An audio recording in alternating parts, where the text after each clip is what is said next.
એ સ્તોત્રનો પાઠ કરી શકે, કારણ કે સ્તોત્રનો પાઠ મહિમા જાણીને થાય તો અદ્ભુત કહેવાય. નહીતર શું હોય કે ભાષા ઉપર એટલી પકડ ન હોય, પણ આમ ગાતા આવડતું હોય, થોડું સમજતા આવડતું હોય તો પાઠ કરી જાણે, પણ ખરેખર કેવા શું માગે છે એ ખ્યાલ આવે એમ નહીં. એટલે ભણેલા હોય, વિદ્વાન પુરુષો હોય, બ્રાહ્મણ હોય, ભણેલા હોય, ત્યાગી પુરુષ હોય, સાધુ સંત હોય, ભણેલા ગણેલા વિદ્વાન હોય, શાસ્ત્રી આચાર્ય કે ડૉક્ટર થયા હોય, તેમણે પૂજા પૂર્ણ થયા બાદ ભગવાનના સ્તોત્રનો પાઠ કરવો. વિષ્ણુ સહસ્ત્ર નામ, નારાયણ કવચ, જનમંગલ સ્તોત્ર, સર્વમંગલ સ્તોત્ર અથવા અર્ચા અવતાર સ્તોત્ર, આ ઘણા બધા સ્તોત્ર બહુ સારા કહેવાય છે, જેમાં ભગવાનના ગુણો, ભગવાનનું મહાત્મય ભારોભાર વર્ણન કર્યું છે.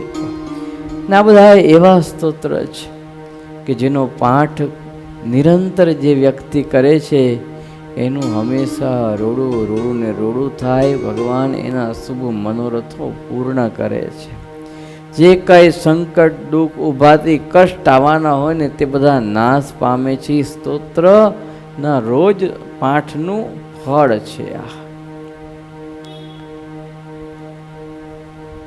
અને જે આત્મનિવેદી ભક્તજનો છે એમણે તો બ્રહ્મ યજ્ઞની સિદ્ધિને માટે યથાશક્તિ વિષ્ણુ સહસ્ત્રના આદિ સ્તોત્રનો નિયમપૂર્વક પાઠ કરવો.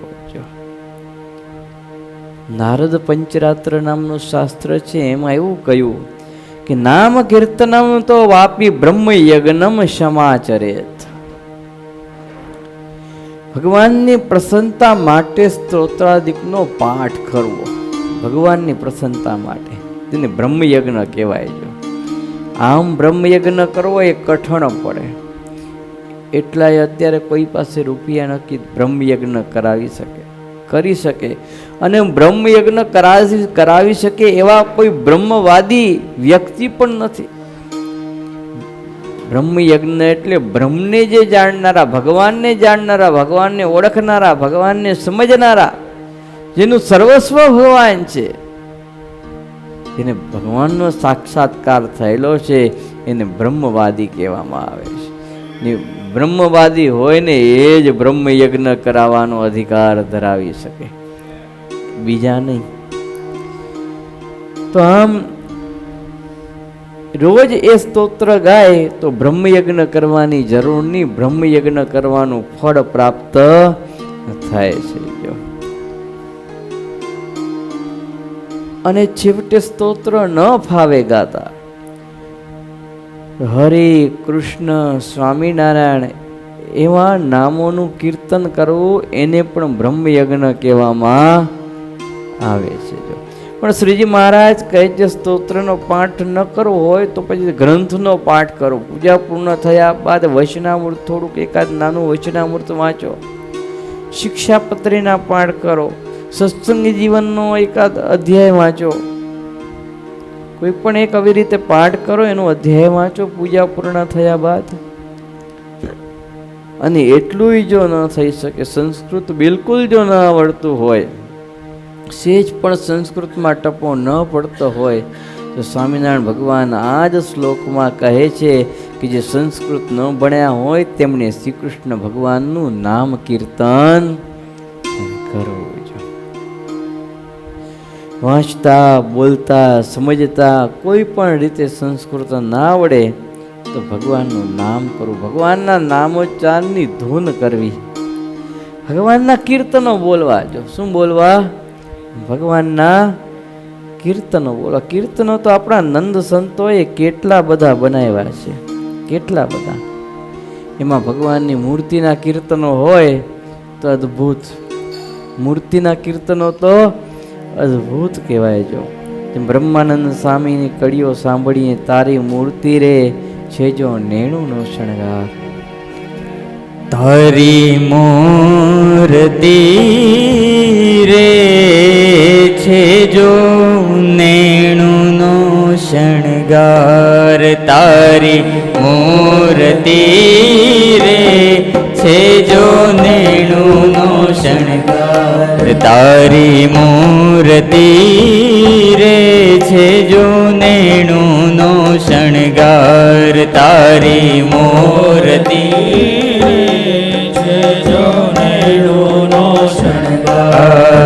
હો નેણુનો શણગાર મારા, નેણુનો શણગાર મારા, હૈડા કેરો હાર. તારી મૂર્તિ રે છે જો નેણુનો શણગાર. તારી મૂર્તિ રે છે જો નેણુનો શણગાર. મોહન તારી મૂર્તિ જોઈને ભૂલી છું તન ભાન. મોહન તારી મૂર્તિ જોઈને ભૂલી છું તન ભાન. મોહન તારી મૂર્તિ જોઈને ભૂલી છું તન ભાન. મોહન તારી મૂર્તિ જોઈને ભૂલી છું તન ભાન. નીરખતા નજરામાં થઈ છું, નીરખતા નજરામાં થઈ છું, ગજરામાં ગુલતાન. તારી મૂર્તિ રે છે જો નેણુનો શણગાર. તારી મૂર્તિ રે છે જો નેણુનો શણગાર. માથે ઝીણી પાગ મનોહર સુંદર શ્યામ શરીર. માથે ઝીણી પાગ મનોહર સુંદર શ્યામ શરીર. માથે ઝીણી પાગ મનોહર સુંદર શ્યામ શરીર. માથે ઝીણી પાગ મનોહર સુંદર શ્યામ શરીર. નથી રેતી તારું રૂપ નિહાળી, નથી રેતી તારું રૂપ નિહાળી, વ્રજનારીને ધીર. તારી મૂર્તિ રે છે જો નેણુનો શણગાર. તારી મૂર્તિ રે છે જો નેણુનો શણગાર. બાય જડાઉં બાંધેલ બાજુ કાજુ નંદ કિશોર. બાય જડાઉં બાંધેલ બાજુ કાજુ નંદ કિશોર. બાય જડાઉં બાંધેલ બાજુ કાજુ નંદ કિશોર. બાય જડાઉં બાંધેલ બાજુ કાજુ નંદ કિશોર. બ્રહ્માનંદ કહે મોય છું એણે, બ્રહ્માનંદ કહે મોય છું એણે, બ્રહ્માનંદ કહે મોય છું એણે, બ્રહ્માનંદ કહે મોય છું એણે. નેણે જાદુ જોર. તારી મૂર્તિ રે છે જો નેણુનો શણગાર. તારી મૂર્તિ રે છે જો નેણુનો શણગાર. તો આમ અદ્ભુત મૂર્તિના કીર્તનો છે. તે પૂજા પૂર્ણ થયા બાદ આપણે આ રીતે ભગવાનના કીર્તનો પણ ગાઈ શકીએ. એક કીર્તન ગાઓ, બે કીર્તન ગાઓ, કીર્તનો પણ આપણે ગાઈ શકીએ છીએ. અને કોઈ ગુજરાતીમાં પ્રાર્થના લખેલી હોય, સ્તુતિ ગુજરાતીમાં લખેલી હોય તો ભગવાનની સ્તુતિ કે પ્રાર્થના પણ કરી શકીએ છીએ. શ્રીમદ ભાગવત ગ્રંથની અંદર કીધું, સવિર્યુ સા વચૈ સ્તોત્રૈ પુરાણૈ પ્રાકૃતૈરપી સ્તુત્વા પ્રસિદ્ધ ભગવત્યુક્તિ વંદેત દંડવત. નાના મોટા સ્તવનોથી, પુરાણના કે પ્રાકૃત સ્તોત્રથી સ્તુતિ કરીને હે ભગવાન મારી ઉપર પ્રસન્ન થાઓ એમ પરમાત્માને પ્રાર્થના કરી. સ્તોત્ર ગાયા બાદ, ભગવાનનું નામોચ્ચરણ કર્યા બાદ, કીર્તન ગાયા બાદ કે પ્રાર્થના કર્યા બાદ પ્રભુને બે હાથ જોડીને પ્રાર્થના કરી, પ્રભુ તમે મારા ઉપર પ્રસન્ન થઈ જજો. તો આ પ્રમાણે ભક્તજનો ચતુર્માસની અંદર શિક્ષાપત્રીના અને શ્રીમદ ભાગવત દસમ સ્કંદ 2 ગ્રંથોની કથા આપણે સવાર અને સાંજે શ્રવણ કરીએ છીએ. શિક્ષાપત્રી 57 શ્લોક સુધી આપણે અહીંયા કથા કરી શકજો. તો શિક્ષામ દદાતી પત્રી ઇતિ શિક્ષાપત્રી, શિક્ષાને આપે, ઉપદેશને આપે, જીવન જીવતા શીખડાવે અને આપણને અક્ષરધામના અધિકારી બનાવે એવો જો કોઈ ગ્રંથ હોય તો આ શિક્ષાપત્રી ગ્રંથ છે. તો મને ભગવાને સુજાડ્યું, જેવી બુદ્ધિ શક્તિ ભગવાને આપી યથાશક્તિ મેં આપના પાસે ભગવાનની આ મૂર્તિ સંભાળી અને શિક્ષાપત્રીના 57મા શ્લોક સુધીની કથા આપણે અહીંયા પૂર્ણ કરી. મારી કથા કરવામાં અને સાંભળવામાં કાંઈ ભૂલ થઈ હોય તો ભગવાન કને આપણે માફી માંગીએ કે પ્રભુ માફ કરજો. અપરાધ સહસ્રાણી ક્રિયંતે હરનિશમયા દાસોડ્યા મિતિમાત્વા સમક્ષમ પુરુષોત્તમાજો. કારણ કે માણસ માત્ર ભૂલને પાત્ર, જાણે અજાણે કાંઈક અર્થના અનર્થ થઈ ગયા હોય તો ભગવાન પાસે માફી માંગે, ભગવાન આપણા ક્ષમ્ય ગણે. તો ભગવાનની કથા કરવી, કથા સાંભળવી એ બહુ મોટા પુણ્યની વાત હોય છે. તો આ જે કાંઈ પુણ્ય થયું ભગવાનના ચરણે સમર્પિત કરીએ તે વધારે સારું કહેવાય. તો 2 હાથ જોડી મેં કાંઈ કથા કરી, આપ કોઈ જે કાંઈ શ્રવણ કરી એનું પૂર્ણ ભગવાનના ચરણે આપણે સમર્પિત કરીએ. કાયેન વાચા મનસેન્દ્રિયેર્વા બુદ્ધ્યાત્મના વા પ્રકૃતે સ્વભાવા કરોમિ અત્ય સકલં પરસ્મૈ નારાયણાયેતિ સમર્પયામિ, નારાયણાયેતિ સમર્પયામિ.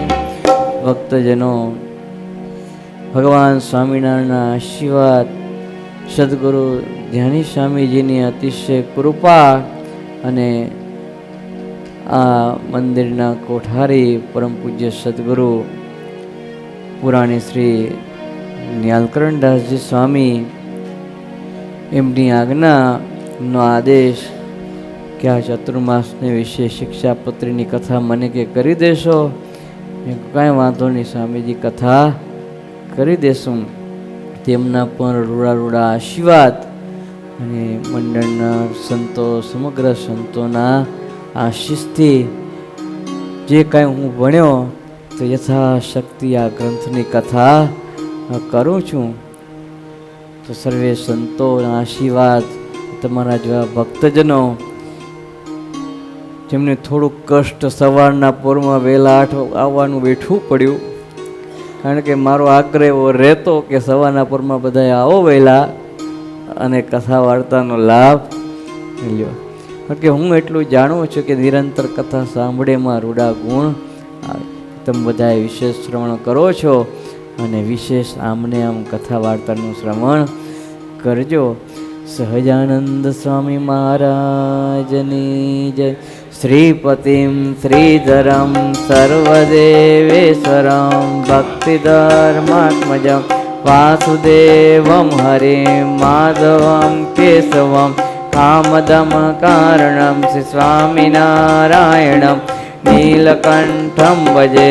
સહજાનંદ સ્વામી મહારાજની શિક્ષાપત્રીની આ કથા ચતુર્માસને વિશે આપણે અહીં પૂર્ણ કરીએ છીએ. સહજાનંદ સ્વામી મહારાજની જય.